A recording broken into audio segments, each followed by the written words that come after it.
Bueno, y hoy es el Día Internacional de la Mujer y como todas las cosas casi en este país, los impactos de una situación como la pandemia no son equivalentes a todas las personas. En el caso particular de las mujeres son mucho más afectadas o han sido mucho más afectadas que los hombres. Y en determinadas situaciones, particularmente que no tienen que ver necesariamente, si se quiere, con la enfermedad propiamente tal, sino que con las condiciones de trabajo, con los despidos, con todo lo que hay. El Instituto Nacional de Estadísticas hoy día entregó un informe bien detallado sobre el impacto de la pandemia sobre las mujeres. Queremos conversar con Claudia Sangüesa, investigadora del Centro que analiza el conflicto y la cohesión social. Además es directora del Centro de Economía y Políticas Sociales de la Universidad Mayor. Claudia, ¿cómo estás? Buenas noches. Hola, buenas noches. Muy bien, gracias. Gracias por la invitación. Sí, estaba yo hablando de este informe que sacó el INE hoy día, donde hay una serie de cifras para, de alguna manera, tratar de entender cómo se ha dado en particulares grupos el impacto de la pandemia. Y es bien sorprendente lo mucho más dañada que aparecen las mujeres en la pandemia de lo que aparece los hombres, digamos. Claro que sí, sobre todo ahora en el como más mediano plazo. En el corto plazo, al parecer, el desempleo, por ejemplo, la tasa de desempleo era menor que el de los hombres, pero ahora ya hay como una persistencia y además tiene que ver con las labores de trabajo no remunerado o de cuidado, ¿cierto? Al interior de los hogares, claramente. Lo más impactante fue la cifra de personas que no están buscando empleo porque están cuidando a otros en el hogar, que creció más de 500%. Sí, salvaje. Y 527%, algo así, más o menos, una cosa enorme. exactamente, enorme. Y claro, lo que pasa es que la política de distanciamiento y además el hecho de que lo que en general está externalizado en la normalidad, digamos, como el cuidado de niños en instituciones educativas, ¿cierto? Eso ya no está disponible en el fondo. Ahora recién se están abriendo un poco más la escuela, pero no es muy normal tampoco, y hay harta incertidumbre acerca de si va a funcionar o no. Entonces, ahí se ve que todavía estamos con una persistencia bastante fuerte respecto a la distribución de esas tareas, ¿cierto?, al interior de los hogares. En el fondo, las mujeres, a pesar de que han incrementado su participación en el mercado laboral, y eso es lo que muestran los datos además hace tiempo, no han disminuido de la misma forma, o sea, en la misma manera, ¿cierto?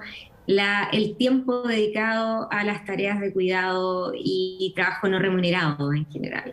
Por lo tanto, están trabajando en circunstancias normales, ¿cierto? Están trabajando más horas en promedio que los hombres, porque si sumamos las tareas el trabajo remunerado más el trabajo no remunerado, trabajan más horas. Y bueno, esto entró como en es mucho más visible ahora, ¿cierto? Donde no hay, digamos, ayuda externa. Eso. Por ayuda externa, Claudia, ¿te estás refiriendo a qué tipo de ayuda, por ejemplo, que se debiera tener y que no se ha tenido, por ejemplo?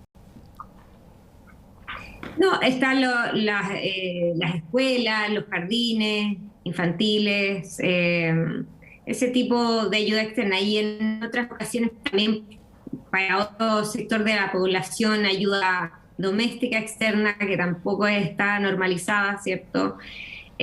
Todo eso desapareció de repente y eso, en el fondo, al parecer en la negociación al interior del hogar, todavía continúa siendo una responsabilidad de las mujeres. Claudia, hay un punto que tú lo mencionaste y también lo menciona el informe del INE que tiene, y lo dijiste, tiene que ver con específicamente este rol de cuidadoras que asumen muchas mujeres para tener o mantener el cuidado de alguien en el hogar, que no solamente puede ser los niños, puede ser el caso de un padre o una madre adulto mayor, en fin. En algún momento dado se habló de esto como la posibilidad de un proyecto de ley para que las cuidadoras tuvieran la posibilidad de generar algún tipo de ingreso por esto o tuvieran por lo menos algún tipo de subsidio o algún bono o alguna cosa que les garantizara el que cuidar a un adulto mayor o cuidar a los niños no es un daño al hogar, sino que todo lo contrario, debiera ser una cosa que tiene toda la lógica de ser recompensada. ¿En qué quedó eso? Todavía no ha sido aprobado, entiendo yo. Hay una red igual de cuidadoras, sin embargo todavía eso parece no funcionar como tan universalmente, ¿sí? Y además está todo el tema, hay dos problemas ahí con este tema. Uno es como la invisibilización de que eso es valioso, digamos, y la manera en la cual las sociedades valoran ciertas actividades cuando se valoran económicamente, ¿cierto? Y como no son remuneradas, pareciera que no fueran valiosas.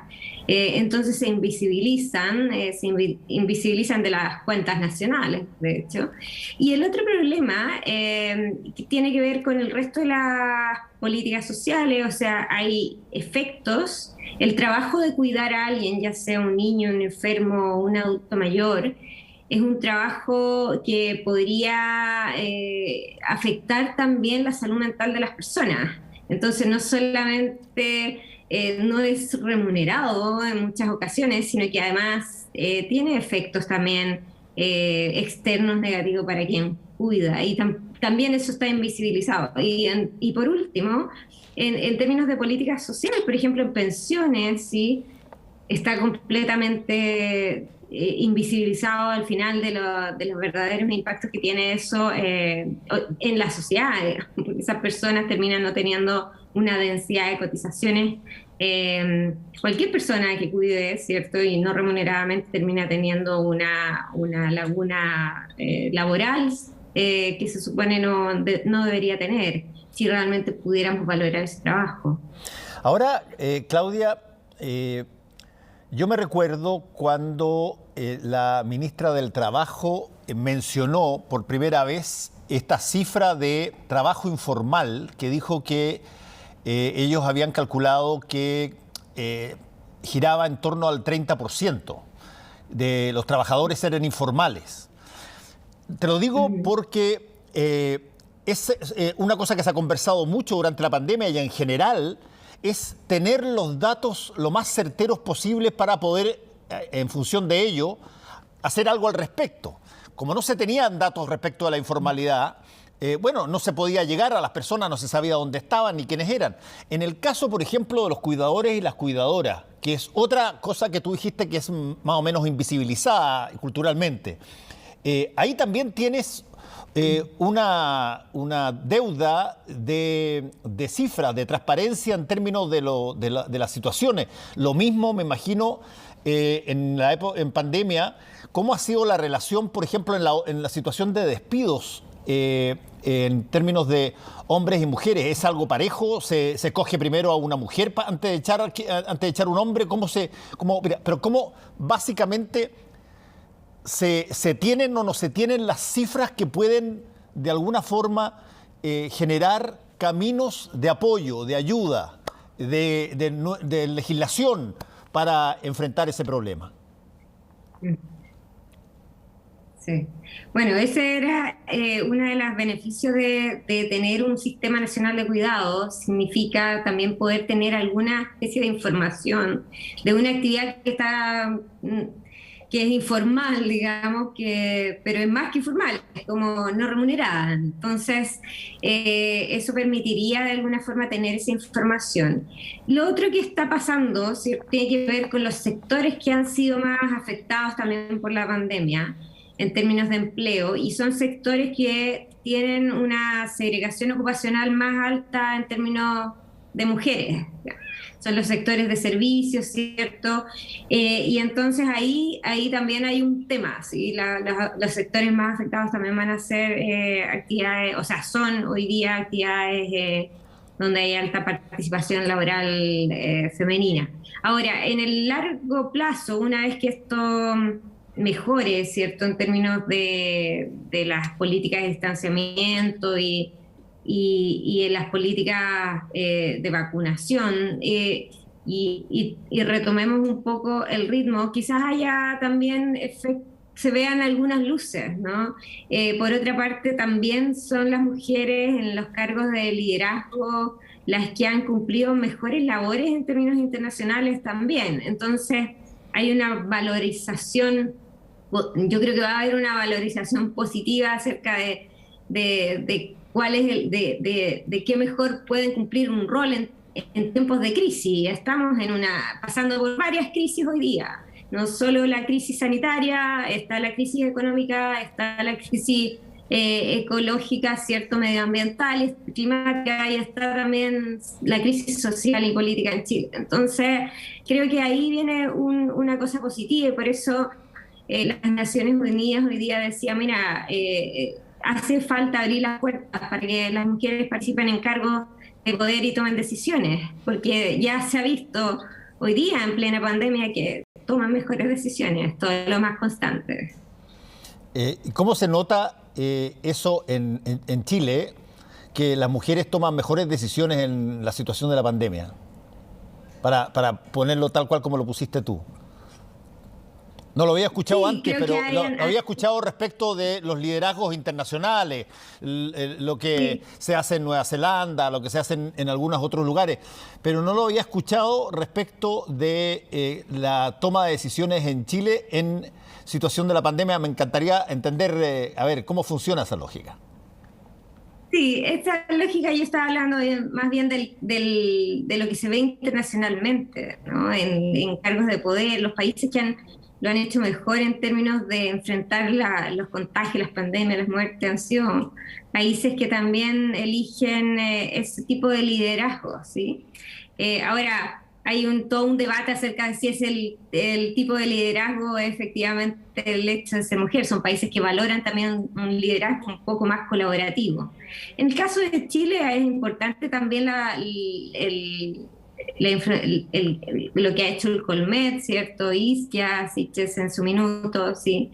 Que son liderazgos que por una parte toman decisiones drásticas, sí, para enfrentar un shock que es drástico, cuidando a la población, ¿sí? Y además incluyendo a los actores, incluyéndolos en una toma de decisiones también colaborativas. Y yo creo que en el futuro, en los tipos de crisis que vamos a enfrentar, es posible, y eso se está discutiendo hoy día, que ese sea el tipo del mejor liderazgo para enfrentar este tipo de crisis más adelante. Ahora, generalmente, cuando hablamos nosotros del rol de la mujer en la economía, una de las cosas que se dicen constantemente es que por la misma pega no se paga exactamente igual, la división, lugares donde no ha habido nunca una mujer que dirija ciertas instituciones, no ha habido nunca nadie en el Banco Central, no ha habido ministra de Hacienda, y podría nombrar bastantes más puestos que ocurre. Y sin embargo, paralelamente, Claudia, vemos que vamos a tener la redacción de una nueva constitución sobre la base de paridad de género, que es una de las cosas que prácticamente muy pocos países, y que alguno antes lo ha tenido. ¿Cómo se entiende o compatibiliza de que tú tengas todavía, de alguna manera, un lastre cultural muy fuerte todavía en determinadas materias empresariales, económicas, etcétera, y haya un avance extraordinariamente interesante en estas otras variables que son más bien políticas? Sí, justo hoy día estaba haciendo clases y estábamos revisando un texto de unas economistas norteamericanas donde hablaban como del tema de estas brechas, digamos. Decían, estamos en el mejor de los tiempos, pero también estamos en el peor de los tiempos. Y entonces en el mejor de los tiempos, en el sentido, eso aplica ahora también. En el mejor de los tiempos, ¿cierto? Hay un reconocimiento, hay una tercera ola feminista, hay un reconocimiento de esta brecha, de los problemas. Sin embargo, cuando uno mira los datos, ¿cierto? Chile se destaca por brechas de género importantes en términos de la distribución de la riqueza, o sea, las mujeres están muy bajas, muy mal representadas, digamos, en esos términos, ¿cierto? En los top income, ¿cierto? En la riqueza del país son las que menos riqueza tienen en comparación a los hombres, son además las que, donde se concentra la mayor pobreza, son además las que están menos representadas en los espacios, en las mesas donde se toman decisiones y en las instituciones políticas. Pero bueno, se abrió esta oportunidad de hacer una constitución paritaria. Creo que eso fue una de las cosas muy positivas acerca del proceso constituyente y creo que se abre la oportunidad ahí para también dar un carácter distinto a la constitución. Básicamente lo que pasa con los problemas es que se reconocen, pero aún no cambian porque lo que llevó a los resultados actuales tampoco cambia, que son condiciones más estructurales, jerarquías históricas, que cuesta cambiar en las sociedades. Entonces, que cambian la forma, las estructuras, digamos, en una constitución, la forma en la cual se toman decisiones, ¿cierto? La necesidad de que la representación sea inclusiva y que realmente represente, ¿cierto? Y se incluyan distintas miradas en términos de género, por ejemplo, puede tener un cambio importante más adelante en esos resultados que son más estructurales. La ministra de la Mujer hoy día planteó que a ella le parece que debe estar incluida en la nueva Constitución una visión de la mujer con derechos específicos y que se le reconozca la condición igualitaria. Cosa que, Claudia, te lo pregunto, tú como investigadora y como profesora, ¿qué tanto ves que esa variable, la variable de cambiar la forma en que se establece esta desigualdad histórica entre hombres y mujeres a la hora del trabajo? ¿Qué tanta agua hay para que se pueda cambiar en términos radicales esa piscina? No escuché lo que dijo específicamente, pero quería hacer un comentario. Primero, ayer justo salió también un resultado acerca, por ejemplo, de las trayectorias de las diferencias en las trayectorias académicas entre hombres y mujeres en distintas etapas de la trayectoria académica. Ahí se ve claramente cómo aparece este techo de cristal, ¿cierto? Mujeres en una proporción mayor se gradúan de las universidades, son las mejores estudiantes, pero después cuando estamos mirando a las profesoras asociadas, a las profesoras titulares y a los directivos en las universidades o en las instituciones de educación superior no son mujeres. Y entonces la pregunta es, ¿qué está pasando ahí? Y claro, cuando uno mira, hay un paper que es un trabajo académico que salió publicado el año pasado, para Estados Unidos hicieron el estudio. Cuando uno observa, lo que pasa es que cuando tratas de medirlas con la misma vara a personas que tienen completamente otras responsabilidades en sus mismos hogares, básicamente lo que hace es tratar, es discriminarlas en el fondo, o tratar mejor a un grupo que a otro. Entonces, cuando hablamos de igualdad, también tenemos que tener en consideración qué está pasando. Sí, yo diría que desde el mundo de la economía feminista, por ejemplo, lo que es más importante son tres aspectos que usualmente son los que sostienen, dicen, la economía, que están invisibilizados. Uno es el tema de los cuidados, ¿cierto? Y cómo eso se incorpora para que se enfrente de manera socialmente mejor distribuida, ¿cierto? No sea un problema privado, sino que un problema público también.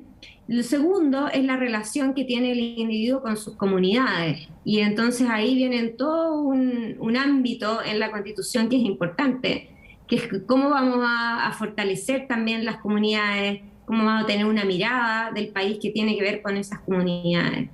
Y por último es la naturaleza, ¿sí? El medio ambiente, que sostiene básicamente la vida de las personas.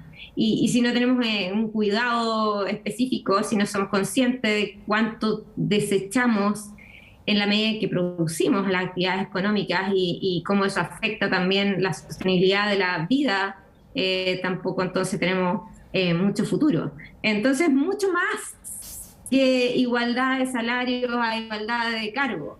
Es cómo consideras todos estos ámbitos que básicamente sostienen a la economía y están completamente invisibles de la toma de decisiones a veces. Sí. Por último, Claudia, te quiero preguntar por este 8 de marzo, digamos. ¿Qué tanto sientes tú que el 8 de marzo del año 2019, que fue multitudinario, una cosa realmente impresionante, el del 2020 también, ¿qué tanto sientes tú que dejan de ser interpretados meramente como fechas claves donde de pronto alguien puede pensar: estas son típicas fechas políticas, donde básicamente se producen movilizaciones y si es que hay enfrentamiento con carabineros, bueno, termina quedando una tendalada y eso lo registran los medios, en fin? ¿Qué tanto sientes tú que los 8 de marzo y todo lo que viene posteriormente ha dejado de ser solamente una movilización popular para un día determinado que tiene que conmemorar esa situación y empieza a cuajar una cosa que genere raíces, que no genere solamente un evento anual, sino que genere raíces para todo el resto del año también? Sí, yo creo que efectivamente está generando raíces. Las feministas expertas hablan de una tercera ola y las olas han existido antes, ¿cierto?, en la historia, y producen efectos que son permanentes, y yo creo que en eso estamos hoy día. Hay una generación de mujeres y hombres, toda la sociedad en su conjunto, que está siendo interpelada por otra forma de entender también el mundo y las relaciones entre las personas hoy en día en la sociedad, y las reglas bajo las cuales en el fondo estábamos viviendo. Se cambió un poco la mirada, creo yo, de manera significativa, y se está necesitando respuesta. Yo trabajo con estudiantes, ¿cierto?, universitarias, y hay una demanda por respuestas, por conocimiento, por saber de qué forma entonces podemos hacer distintas las cosas. Yo creo que todavía no hay tantas respuestas, pero creo que se van a generar las respuestas en la medida que haya personas también disponibles para trabajar en ellas y pensarlas. Yo creo que, de nuevo, el tema constitucional es una oportunidad. Esperemos que ahí se logre hacer una reflexión importante en este sentido, que vaya más allá de los eslóganes un poco, sino que logre realmente cambiar condiciones más estructurales, y probablemente vamos a ver temas más sistemáticos, ¿no? Como cambios en las elecciones de qué estudiar, ¿cierto?, o involucramiento en espacios públicos, cambios en las decisiones de fertilidad, construcción también de tejido social en las comunidades, ¿cierto?, en las mismas relaciones sociales. Así que yo creo que van a venir más cambios, de hecho. Claudia Sangüesa, te quiero agradecer por este contacto que tuvimos aquí en Última Mirada. Que te vaya muy bien. Chao. Gracias. Buenas noches.